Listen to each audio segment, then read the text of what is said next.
What we're wanting to have happen here in Kansas City is we want the people to come together and celebrate, working together towards a common goal to uplift and to enlighten on the issues that we need to work on together in order for our city to be healthy.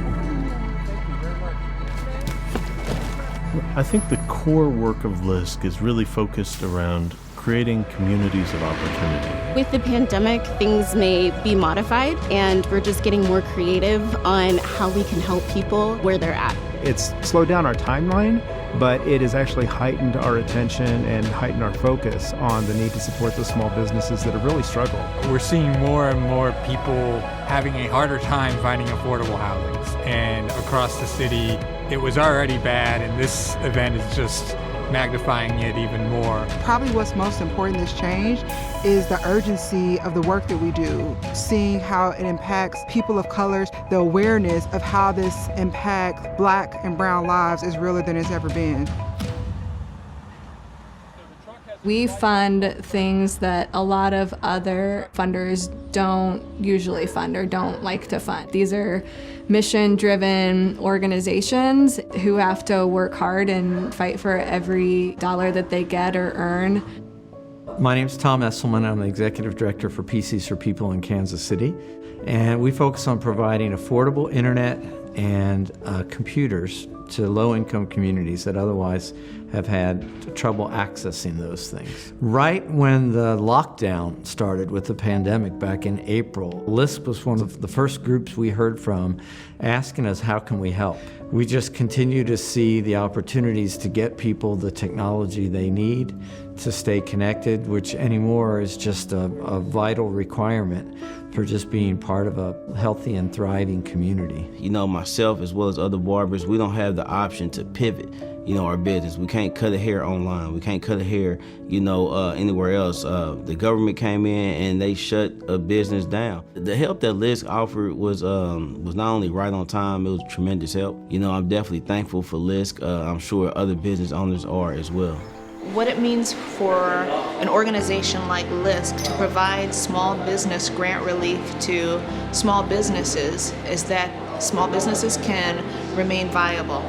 My company came to an economically challenged area, and I think that's what's so great about LISC is that they kind of seek out, they're almost like your champion. Even though you're a small business and you're trying to compete in an environment or an area that has inherent challenges, you have somebody who has your back. The Merck grocery store, it's a co-op grocery store that was built in downtown Kansas City, Kansas, in a food desert that hasn't had a new grocery store go online in that area in something like over 20 years. LISC was able to partner with the unified government, and we provided over $1 million in low-cost loans to the project. So today we are doing a Black Lives mural here on 31st and Truth. It's one of 6 located throughout the city.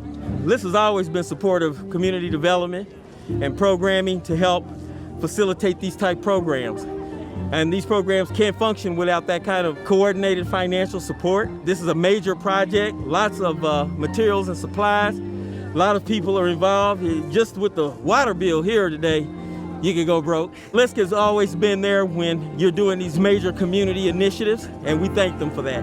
They really focus on the broader aspects of community development. And that's what I've always loved about LISC. It's the Local Initiative Support Corporation. I love what it stands for. We feel like LISC is just the perfect kind of partner to showcase how the work we do is all about keeping our community strong, resilient, and in a position to really thrive well into the future.